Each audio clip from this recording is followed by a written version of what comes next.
Hello दोस्तों, tales of horror में आपका स्वागत है। मैं हूं दीप जॉय और आज टेल्स ऑफ हॉरर की इस 10वीं एपिसोड में मैं आपके लिए लेकर आया हूं एक डरावनी पर दर्दनाक हाईवे वाली भूत की एक सच्ची घटना। दोस्तों, हाईवे में सफ़ेद रंग के कपड़े में औरत दिखने की कहानी तो हम सब ने कभी ना कभी सुना ही होगा, मगर क्या वो सबको दिखाई देती है या फिर वो सिर्फ एक अफवाह होती है? आज की एपिसोड में हम इसी से जुड़ी हुई एक घटना के बारे में सुनेंगे।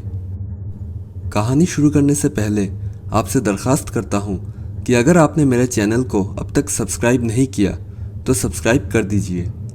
कहानी सुन के कैसा लगा आप मुझे कमेंट करके बताइए, और अगर कहानी अच्छा लगे तो फिर लाइक और शेयर करना भी मत भूलना। तो चलिए शुरू करते हैं आज की हाईवे वाली भूत की हॉरर स्टोरी। मेरा नाम सिद्धार्थ है। यह घटना 7 साल पहले हमारे साथ घटी थी, जिसको याद करके आज भी मेरी रूह कांप उठती है, क्योंकि उस दिन हमारी एक गलती की वजह से हमने हमारे एक दोस्त को खो दिया था। हमारे शहर से थोड़ा बाहरी इलाके में एक जगह है जहाँ से एक हाईवे गुजरती है।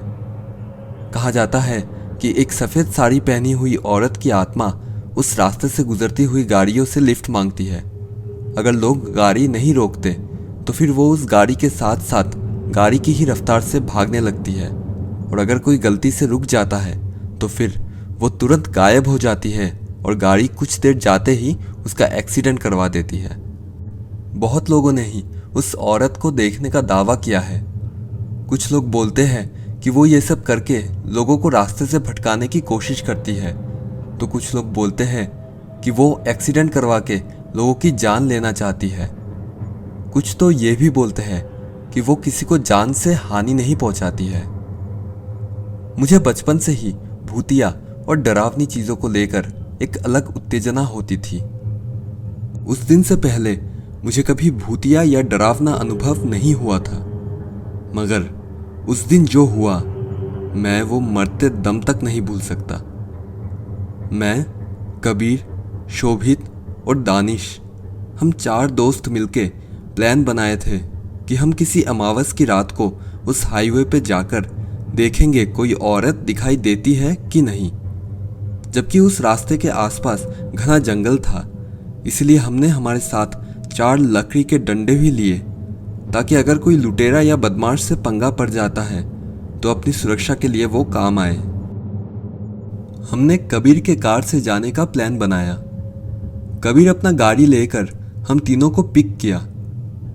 हम सब इस अनुभव के लिए बहुत उत्तेजित थे, सिवाय दानिश के। दरअसल दानिश को इन सब चीज़ों से डर लगता था। वो हमारे साथ जाना नहीं चाहता था, पर हमने उसे किसी तरह मना लिया। हमने पहले उस औरत के बारे में तो बहुत कहानियां सुना, पर इस बार हम खुद उस चीज़ का अनुभव लेने जा रहे थे। दिल में रोमांच के साथ साथ डर भी लग रहा था। हम रात के 12:10 पे उस सड़क पर पहुंच गए थे। कुछ देर हम उसी सड़क पे एक ओर से दूसरी ओर गाड़ी लेकर घूमते रहे। दोस्तों, सच कहूं तो हमें कोई भी औरत वहां पे नहीं मिली, पर जो हमें बाद में मिला वो बहुत भयंकर था।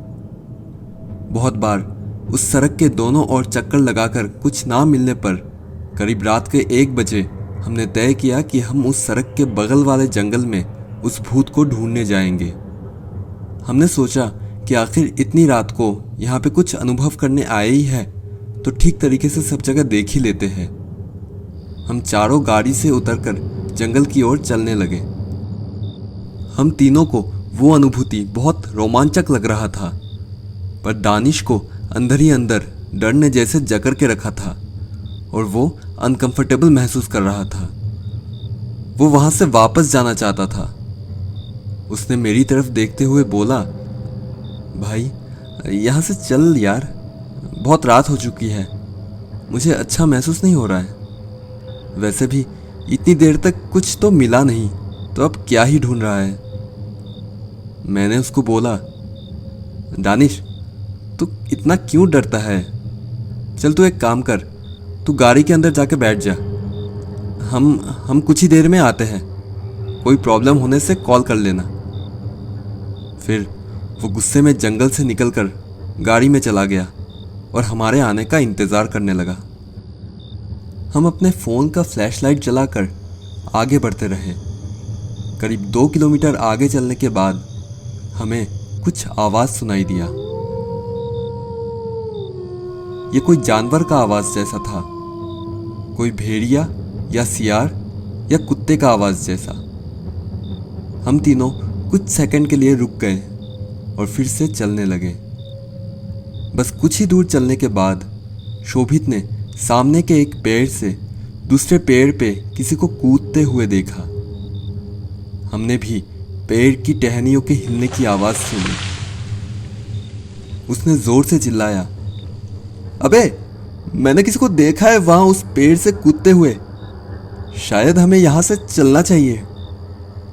मैंने भी थोड़ा घबराते हुए उससे बोला, अरे शायद कोई जानवर होगा, डंडा तो है ना हमारे पास, कोई जानवर सामने आया तो देख लेंगे। पर वो कोई जानवर नहीं था, इतना तो मैं दावे के साथ कह सकता हूं, शोभित ने जवाब दिया।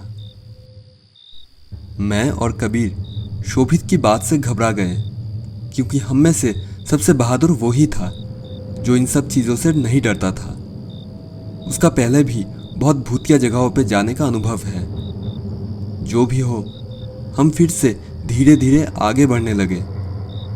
कुछ देर चलने के बाद हमें उस घने जंगल के बीच एक भयानक हंसी की आवाज़ सुनाई दिया, जिसकी दिशा हम पकड़ नहीं पा रहे थे।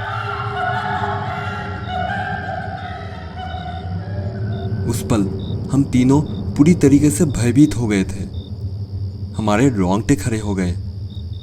मैंने घबराते हुए उनको बोला, निकलो भैंचोद यहाँ से, यहाँ रहना ठीक नहीं होगा। हम तीनों फिर अंधेरे में तेजी से गाड़ी की तरफ दौड़ने लगे। अचानक मेरा पैर किसी चीज से टकराया और मैं नीचे गिर गया। कबीर और शोभित मुझे उठाने आए। उन्होंने अपने फ़ोन की फ्लैशलाइट जलाकर देखा, वो किसी जानवर का कंकाल है। मैं वो देखने के बाद और भी ज़्यादा घबरा गया। डर के मारे मेरी बुद्धि काम नहीं कर रही थी। मैं वहाँ खड़ा होकर सोच रहा था कि शायद जंगल में ही हमारी मौत हो जाएगी। शोभित फिर मुझ पे चिल्ला के कहने लगा, अबे लोरू, क्या सोच रहा है, जल्दी चल। फिर हम तेजी से भागने लगे। भागते भागते मैंने कई बार अपनी तिरछी नज़र से देखा कि इंसान जैसी कुछ आकृतियाँ पेड़ों के पीछे खड़े होकर हमें देख रहे थे और अजीब तरीके से हंस रहे थे, पर जब भी मैं उनकी तरफ देखता वो गायब हो जाते। शायद डर के वजह से मुझे मतिभ्रम हो रहा था। खैर, भागते भागते आखिर हम गाड़ी तक पहुंच गए। हम जल्दी से गाड़ी के अंदर घुसे और मैंने कबीर को जल्दी गाड़ी स्टार्ट देने के लिए बोला। मेरी सांसें फूल रही थी। हम सब पसीने से लटपट हो गए थे। मैंने खुद को थोड़ा शांत करके पानी पिया। अचानक हमें एहसास हुआ कि दानिश तो गाड़ी में है ही नहीं। हम बाहर निकलकर गाड़ी के आसपास उसको ढूंढ रहे थे, पर वो नहीं मिल रहा था। हमने उसको उसके नाम से पुकारा, मगर उसका कोई नामो निशान तक नहीं था। हम उसकी फ़ोन पे कॉल कर रहे थे, पर उसका नंबर अनरीचेबल दिखा रहा था। शायद नेटवर्क प्रॉब्लम है, ये बोल के हम एक दूसरे को आश्वासन दे रहे थे। फिर हम बहुत देर तक गाड़ी के अंदर बैठ के ही दानिश का इंतज़ार करने लगे। हम सब डरे हुए थे। वो डर हम सब के चेहरे पे था, खास करके शोभित के चेहरे पर, जिसने अपने आँखों से किसी को पैरों से कूदते हुए देखा। हम समझ नहीं पा रहे थे कि हमें तब किसका डर ज़्यादा सता रहा था। एक तरफ लुटेरों या बदमाशों का डर और दूसरी तरफ उस भूत का। पर सबसे बड़ा डर था दानिश का गायब हो जाना। हम समझ नहीं पा रहे थे कि वो कहाँ चला गया। करीब 10-15 मिनट बाद हमें जंगल से किसी को हमारे गाड़ी की तरफ आते हुए दिखाई दिया। हमें अंधेरे की वजह से मालूम नहीं पड़ रहा था कि वो कौन था, मगर वो एक इंसान था, ये उसके चलने के ढंग से ही पता लग गया था। हम फिर अपने अपने डंडे को हाथ में लेकर तैयार थे कि अगर कोई बदमाश है तो उस पर टूट पड़ेंगे। तभी हमें दिखाई दिया कि वो दानिश है। हमने राहत की सांस ली। मैंने गुस्से में उसको बोला, साले कहाँ था तू? तुझे ढूंढते ढूंढते हमारी फटके 4 हो गई थी। पिछले 15 मिनट से तुझे कॉल कर रहे हैं हम, पर तेरा नंबर अनरीचेबल दिखा रहा था। वो बस मेरी तरफ देखकर मुस्कुराते हुए और अजीब आवाज में बोला, सुसु करने गया था मैं। फिर मैंने बोला, चल जल्दी से गाड़ी में बैठ, हमें जल्दी यहां से निकलना होगा। दानिश कार में मुस्कुराते हुए बैठा। मैं उसको थोड़ी देर बाद देख रहा था। बहुत देर से ही वो मुस्कुरा रहा था। मैंने उससे पूछा, क्या हुआ? तू हंस क्यों रहा है? तुझे पता है क्या हुआ हमारे साथ? फिर मैंने कहा, हमें जंगल में अजीब आवाज सुनाई दिया और शोभित ने किसी को एक पेड़ से दूसरे पेड़ पर कूदते हुए भी देखा। उसने कुछ जवाब नहीं दिया और गाड़ी के बाहर उस जंगल की तरफ देख के सिर्फ मुस्कुरा रहा था। वो बाहर देखकर क्या सोचकर मुस्कुरा रहा था हमें नहीं पता था। हमें लगा शायद हमें इस हाल में देखकर उसको मजा आ रहा था। हमारे उस जगह पे जाने से लेकर अभी लौटने तक उस रास्ते से एक भी गाड़ी नहीं गुजरी। शायद लोग रात को इस रास्ते को अवॉइड करते हैं। कुछ देर बाद हम उस सड़क को छोड़ते हुए शहर के मेन रोड पर आ गए थे, जहां हमें कुछ गाड़ियों को चलते हुए दिखाई दिया। हमने तब राहत की सांस ली, मगर दानिश अभी भी गाड़ी के बाहर ही देख रहा था। तब रात के करीब 3 बज रहे थे। कुछ दूर जाकर सामने ही एक गुरुद्वारा था, जिसके बगल में एक चाय की टपरी है। वहां हम रोज ही चाय पीने जाते थे। कबीर ने हमसे पूछा, गुरुद्वारा चलना है क्या चाय पीने? थोड़ा रेस्ट भी कर लेंगे और हाथ मुंह भी धो लेंगे। उसने ये बात बोलते ही दानिश अजीब आवाज में चिल्लाने लगा और फिर कहने लगा, नहीं, मैं वहां नहीं जाऊंगा। गाड़ी को रोको और मुझे यही उतार दो, मैं घर चला जाऊंगा। हम ये सुन के हैरान हो गए, क्योंकि दानिश को वहां जाना बहुत पसंद था और उसको चाय पीने का भी बड़ा शौक था। कबीर फिर कहने लगा, इसको क्या हो गया अचानक से? इसको तो कभी मैंने वहां जाने से मना करते हुए नहीं सुना। मैंने बोला, शायद वो थका हुआ है, इसलिए घर जाना चाहता है। चल भाई, पहले इसको घर छोड़ते हैं, फिर हम जाएंगे वहां। पर मुझे महसूस हो रहा था कि यहां कुछ तो गलत है। दानिश के चेहरे पे फिर से मुस्कान खिलने लगी। अब वो मुस्कान मुझे बहुत अजीब लग रहा था। उस मुस्कुराहट में जैसे एक शैतानी छुपी हुई थी। हमने उसको पहले ऐसे मुस्कुराते हुए कभी नहीं देखा। भगवान जाने उसको क्या हो गया था। आखिर हम दानिश के घर पहुंचे और उसको वहां छोड़कर हम तीनों कबीर के घर जाकर बाकी रात हमने उसके घर में ही बिताए। हम तीनों फिर उस जंगल में हुई घटना को लेकर चर्चा कर रहे थे। मैंने शोभित से पूछा कि जिस चीज को उसने पेड़ से कूदते हुए देखा वो क्या था और उसने ठीक तरह से उसको देखा कि नहीं। कबीर फिर मजाक में बोला, अबे शायद वो कोई चुड़ैल थी जो शोभित को देखकर डर गई। मैंने चीरते हुए उसको कहा, अबे मजाक मत कर कबीर, वो बंदर भी हो सकता है। पर मैं बहुत घबरा गया था जब मैंने वो भयानक हंसी सुना। शोभित ने बोला, हाँ यार सच्ची, मैंने पहले कभी ऐसा कुछ एक्सपीरियंस नहीं किया था। वो हंसी सुन के मेरी फट गई थी। हम फिर बात करते करते सुबह के करीब 5 बजे सो गए। उसी दिन सुबह के 11:30 बजे एक कॉल आने से मेरी नींद टूट गई। मैंने कॉल उठाया और सुना कि कोई लड़की रोती हुई आवाज में बात कर रही थी। वो दानिश की दीदी थी। उसने कॉल करके बोला कि दानिश को कुछ हो गया है। वो अजीब हरकतें कर रहा है और हम जितनी जल्दी हो सके उनके घर पहुंचे। मैंने उससे पूछा कि दानिश अभी क्या कर रहा है, तो उसने बोला कि अभी वो सो रहा है, पर वहां जाने के बाद वो सब बातें विस्तार में बताएगी। मैंने फिर कबीर और शोभित को जगाया और हम गाड़ी लेके दानिश के घर चले गए। वहां जाने के बाद उसकी दीदी ने बताई कि वो जब से घर लौटा तब से कोई अजीब आवाज में बातें कर रहा था और पागलों जैसी हरकतें कर रहा था। उसकी दीदी ने उस पर गुस्से से चिल्लाया तो वो भयानक तरीके से हंस के अपने रूम में घुस के रूम का दरवाजा बंद कर दिया। उसकी दीदी समझ नहीं पा रही थी कि उसको क्या हो गया, और फिर उसने दानिश के रूम से किसी के रोने की आवाज सुनी, जो दानिश का आवाज नहीं था, वो एक भयानक आवाज थी। उसकी दीदी ने नीचे के फ्लोर में जाकर अपने मम्मी पापा को दानिश की हरकतों के बारे में बताया। वो लोग दानिश को उसके कमरे के बाहर से बुला रहे थे, पर कमरे से कोई आवाज नहीं आ रही थी, इसीलिए उन्होंने बड़ी मशक्कत के बाद उस रूम का दरवाजा तोड़ डाला। दरवाजा तोड़ते ही उन्होंने देखा कि दानिश फ्लोर पे बेहोश अवस्था में पड़ा हुआ था। फिर उन्होंने देखा कि उसके रूम में उसने दीवार पे कुछ पेंटिंग किया है। ये सब सुन के हम डर गए। हम उसके घर वालों को वो सच बात बोल नहीं पा रहे थे कि हम पिछली रात को कहाँ गए थे, क्योंकि दानिश ने उनको हमारे साथ एक दोस्त का बर्थडे पार्टी में जाने की बात कहकर घर से निकला था।